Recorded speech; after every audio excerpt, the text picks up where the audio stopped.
जब भी कोई व्यक्ति गौतम बुद्ध के संग में शामिल होता था तो बुद्ध उसे सबसे पहले शांत रहने के लिए कहते थे। ध्यान की अवस्था में जाने से पहले उस भिक्षु को शांत रहना सिखाया जाता था। आज के दौर में हर तरफ शोर शोर है। इसकी वजह से दिमाग में तनाव पैदा होना लाजमी है। ऐसे में अगर आप हर रोज कुछ देर मौन रहने का अभ्यास करते हैं तो इससे आपके तनाव पैदा होने वाले हार्मोन के लेवल में कमी आती है। इससे आपका दिमाग शांत होता है, गुस्सा नियंत्रित रहता है और तनाव बढ़ाने वाले हार्मोन्स का लेवल घटता है। आज के इस वीडियो में हम जानेंगे कि किन मौकों पर हमें शांत रहना है और किन मौकों पर हमें बोलना है और शांत रहने से हमारे अंदर क्या बदलाव आ सकता है। दोस्तों, संध्या काल का समय था। गुरु अपने सभी शिष्यों को बुलाते हैं और कहते हैं, कल सुबह सब लोग नदी में स्नान करने के बाद तुरंत हमारी कुटिया के सामने उपस्थित हो जाना। सभी इसी से हैरान रह जाते हैं कि हम लोगों ने कुछ गलती की है क्या, लेकिन गुस्से से यह कहते हैं कि हो सकता है कि गुरुजी कल सुबह कुछ अच्छी बात बताने वाले हैं। सब लोग रात को सही समय पर सो जाते हैं और सुबह उठकर सभी लोग नदी में स्नान करने के बाद वापस गुरुजी के सामने उपस्थित हो जाते हैं। गुरु कहते हैं, आज हम तुम सबको चुप रहने के फायदे के बारे में बताऊंगा। गुरु कहते हैं 10 मौके जहां पर चुप रहने से होता है लाभ और बोलने से नुकसान। गुरु कहते हैं, अगर आप इन 10 मौकों पर शांत हो गए यानी मौन हो गए तो आप जो चाहेंगे वही मिल जाएगा। आपकी जिंदगी में चमत्कारिक बदलाव शुरू हो जाएंगे। जरूरत से ज्यादा बोलना या चुप रहना दोनों ही अच्छी बात नहीं है। जैसे जरूरत से ज्यादा बारिश हो जाना या फिर धूप दोनों ही दिक्कत देती है, उसी तरह अनावश्यक बोलने से भी काफी नुकसान होता है। गुरु कहते हैं कि पहला ऐसा मौका जहां पर व्यक्ति को चुप रहना चाहिए, बिना तथ्य के ना बोले। गुरु ने कहा, अगर आपके पास कोई तथ्य नहीं है तो वहां चुप रहने में ही भलाई है। चुप बैठने से दिमाग में नई कोशिकाओं का निर्माण होता है और इससे ज्ञान की वृद्धि होती है। बोलने में भलाई वही है जहां आपको किसी चीज के बारे में पूरा ज्ञान हो। अगर आप बिना तथ्य के कहीं बोलते हैं या फिर बेवजह बोलते हैं तो आपका वहां मजाक भी बन सकता है। अगर आपके पास पर्याप्त जानकारी नहीं है, ऐसी जगह पर बोलने से आपका मजाक तो बनी रहेंगी, साथ ही साथ लोगों का भरोसा भी आपसे उठने लगेगा। इसलिए ऐसी जगह पर शांत रहो जहां तुम्हें पता ना हो कि क्या बोलना है क्या नहीं। कई बार कुछ लोग ऐसे होते हैं जो हर जगह अपनी उपस्थिति बताने लगते हैं। उन्हें पता नहीं होता है कि हमें क्या बोलना है, लेकिन फिर भी बोलते जाते हैं और फिर बाद में दूसरे लोग उनके जाने के बाद उनका मजाक उड़ाते हैं। जब तक आपको उस तथ्य के बारे में अच्छा ज्ञान नहीं है, उसके बारे में पता नहीं है, तो वहां चुप रहना ही ज्यादा समझदारी है। गुरु ने कहा, दूसरा ऐसा मौका जहां पर व्यक्ति को चुप रहना चाहिए। शब्दों से ना पहुंचे ठेस। अगर आपके शब्द किसी को मानसिक ठेस पहुंचा रहे हैं तो वहां चुप हो जाना चाहिए। कमजोर व्यक्ति के बारे में कुछ भी बोलकर आप महान नहीं बन सकते हैं। महान आप किसी कमजोर का साथ देने में बनेंगे। कई बार होता है कुछ लोग अपने से छोटे व्यक्ति को भला बुरा कहते रहते हैं। सामने वाला इंसान तो कद से आपसे छोटा है, वो आपको कुछ नहीं बोलेगा, लेकिन आप उसकी नजरों में गिरते चले जाएंगे। हो सकता है कि कल वह भी आपसे पद में बड़ा हो जाए। पद में आपसे जब वह बड़ा हो जाएगा तो आज जो रवैया आपका उसके साथ है, आने वाले समय में वह भी आपके साथ वही करेगा। आप किसी को नीचा दिखाकर बड़ा नहीं बन सकते हैं। बड़ा बनना है तो अपने से छोटे लोगों का इज्जत भी करना सीखे और साथ ही साथ बड़े लोगों का भी सम्मान करना चाहिए। लोगों को लगता है कि अगर वह अकड़ कर बोलेंगे और सामने वाले को नीचा गिराने की कोशिश करेंगे तो वह बड़े बन जाएंगे, तो यह उन सबकी भूल है। बड़े होने की बजाय आप उनकी नजरों में गिरते चले जाएंगे। गुरु ने आगे कहा, इसलिए शिष्यों, तुम सब जब भी बोलना, आदर भाव से बोलना ताकि तुम्हारी बात लोगों को अच्छी लगे। बोलने में भाई बहन, माता पिता, मित्र इत्यादि संबोधन शब्दों का इस्तेमाल जरूर करना।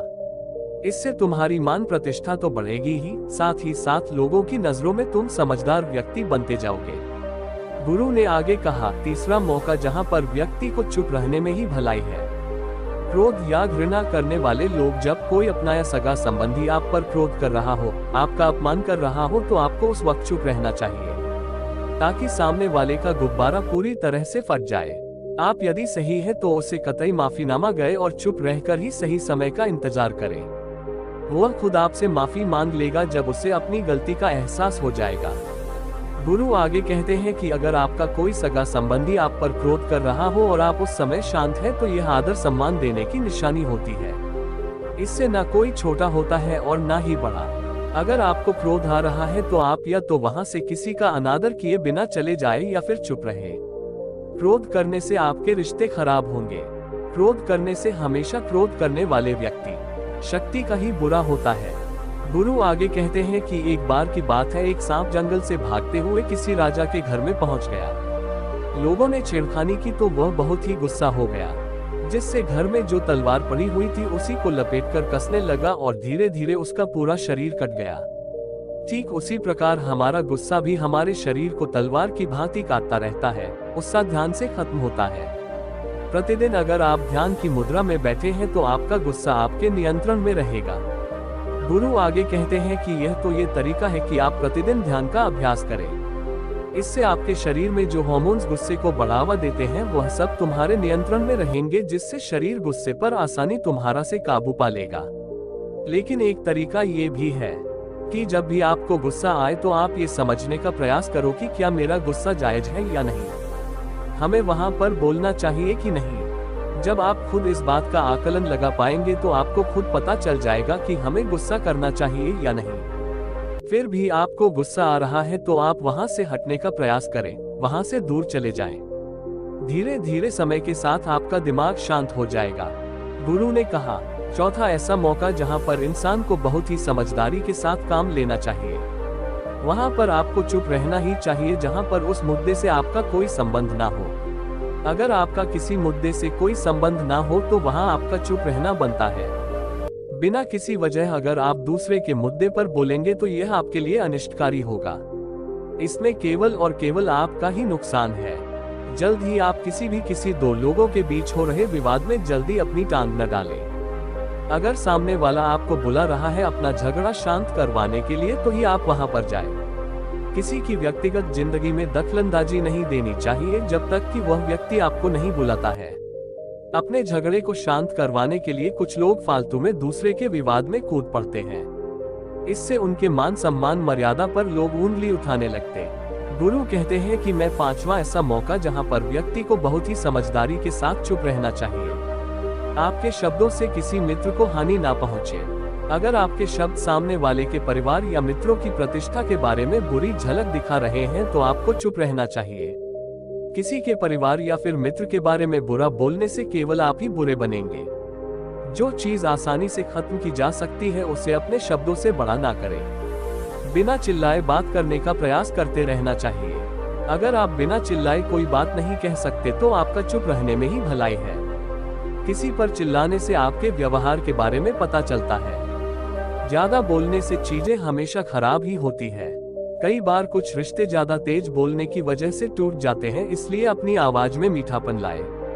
आपके शब्दों से आपके दोस्त को हानि नहीं पहुंचनी चाहिए। कभी कभी दोस्तों के जब हम मजाक है तो रहे कि आपके शब्दों से किसी का अनादर ना हो। मजाक को भी हमेशा शब्दों के मायने में ही रखें। जहां किसी को शब्दों से चोट लगे वहां चुप हो जाए। ज्यादा बोलने से हमेशा नुकसान ही होता है। किसी और की प्रतिष्ठा को अपने शब्दों के माध्यम से उसे हानि नहीं पहुंचनी चाहिए। यदि आपके शब्दों से किसी और की प्रतिष्ठा को ठेस पहुंच रही है तो वहां आपको चुप हो जाना चाहिए। जब कोई व्यक्ति आपके सामने नहीं है तो आप उस व्यक्ति के बारे में बुरे शब्द किसी तीसरे व्यक्ति के सामने ना बोले। गुरु कहते हैं, छठा मौका जहां पर व्यक्ति को चुप रहना चाहिए, जब कोई कर रहा हो किसी की बुराई। जब कोई आदमी आपके सामने किसी तीसरे आदमी की बुराई कर रहा हो तब तुम्हें चुप रहकर बस सुनना चाहिए। अपनी राय व्यक्त नहीं करना चाहिए, क्योंकि जो आज आपके सामने किसी तीसरे की बुराई कर रहा है वह कल किसी और के सामने आपकी बुराई भी कर सकता है। यदि आपने कुछ कहा है तो नीतिशास्त्र के अनुसार जो अपने मुंह को बंद रखता है और बुद्धि से काम करता है वही इंसान समझदार होता है। बिना जरूरत के बोलना, किसी के बारे में किसी के बीच में बोलना या गलत बात है। कभी कभी हमारे लिए बुद्धिमानी इसी में होती है कि हमें अपना मुंह ऐसी जगह पर नहीं खोलना चाहिए। गुरु आगे कहते हैं कि 10 मौकों में 7वां ऐसा मौका जहां पर व्यक्ति को चुप रहना चाहिए। जब कोई नहीं समझे आपकी भावना, यदि आपको लग रहा है कि कोई व्यक्ति आपकी भावना, दुख या परेशानी को शब्दों में नहीं समझ रहा है यदि आपको लग रहा है कि सामने वाला व्यक्ति आपकी भावना या दुख को या आपकी जो परेशानी है उसको वह समझ नहीं पा रहा है या समझने का प्रयास ही नहीं कर रहा है या वह आपको ध्यान से सुन ही नहीं पा रहा है, तो ऐसे व्यक्ति के सामने आप चुप ही रहें, क्योंकि ऐसे लोगों को आपकी भावना या दुख से कोई मतलब नहीं होता है। ऐसे लोगों को अपना राज बताकर आप पछताएंगे ही बाद में, इसलिए हर किसी को अपने मन की नहीं बतानी चाहिए। अगर आपको लग रहा है कि सामने वाला आपकी बात को नहीं समझ पा रहा है, आपकी भावनाओं को नहीं समझ पा रहा है, तो वहां पर आपको नहीं बोलना चाहिए, क्योंकि आज मैं आपका मजाक ही बन जाएगा। जब आपको लगने लगे कि सामने वाला आपकी भावनाओं को ठीक तरीके से समझ रहा है, आप जो कह रहे हैं वह ठीक से सुन रहा है, तभी आप उसे अपनी बात कहें। गुरु कहते हैं कि 8वां मौका जहां पर आपको चुप रहना चाहिए, जब कोई इंसान अपना दुख व्यक्त करे। यदि कोई इंसान अपने दुख या परेशानी को आपको बता रहा है, तो इसका मतलब यह है कि वह आपको अपना समझ रहा है। ऐसे में तुरंत ही उसे समाधान बताने के बजाय चुप रहकर उसके दुख या समस्या को सुने। उसके दुख या समस्या को किसी और को न बताएं। वह इसलिए नहीं बता रहा है कि उसकी समस्याओं का समाधान कर देंगे, बल्कि वह इसलिए भी बता रहा है कि सामने वाला उसकी बात को समझ रहा है। कई बार बताने से दुख कम हो जाते हैं। आपको अपना दुख इसलिए बता रहा होगा कि उसे लग रहा है कि आप उसकी बात को समझ रहे हैं। दुख बांटने से कम हो जाता है। इसलिए जब कोई व्यक्ति अपना दुख आपसे व्यक्त करे तो आप चुप मारकर उसकी बात को बहुत ही ध्यान से सुने, ताकि उसके दुख कम हो जाए, उसके मन का बोझ हल्का हो जाए, क्योंकि उसके मन में जो भी बातें थी वह आपको सब बता दिया। गुरु आगे कहते हैं कि जगहों में 9 ही ऐसी जगह जहां पर आपको चुप रहना चाहिए, जहां पर दुष्ट प्रकृति के लोग रह रहे हो और गाली गलौज कर रहे हो, तो आप वहां पर मत जाइए। ऐसी जगहों से आप चुपचाप निकल जाए, अर्थात अपनी प्रतिक्रिया दिए बिना आप वहां से चले जाए। क्योंकि जिसकी जुबान खराब होती है, जो दुष्ट प्रकृति के लोग होते हैं, उनको आप ऐसे समय में नहीं समझा सकते हैं जब उनका दिमाग पूरी तरह से शांत हो जाए, तभी वह आपकी बात सुनेंगे। इसलिए जहां पर दुष्ट प्रकृति के लोगों आपकी बात को ना मानते हो और ना ही सुनते हो, तो आपको वहां पर नहीं बोलना चाहिए। गुरु कहते हैं कि 10 माह ऐसा मौका जहां पर आपको शांत हो जाना चाहिए। अपनी सफलता का राज हर किसी को ना बताए। कई बार होता है कि कुछ लोग जो सफलता को बहुत ही जल्दी अर्जित कर लेते हैं, वे हर जगह अपनी सफलता का ढिंढोरा पीटने लगते हैं। ऐसे में क्या होता है कि कई लोग आपकी सफलता से खुश नहीं होते हैं। अगर आप अपनी सफलता का जबरदस्ती लोगों में ढिंढोरा पिटवा रहे हैं, तो लोगों की नकारात्मक ऊर्जा आपको प्रभावित कर सकती है। जब आप सफल होंगे तो सबको पता चल जाएगा कि आप सफल हो गए हैं। ढिंढोरा पीटने से नुकसान आपका ही होगा।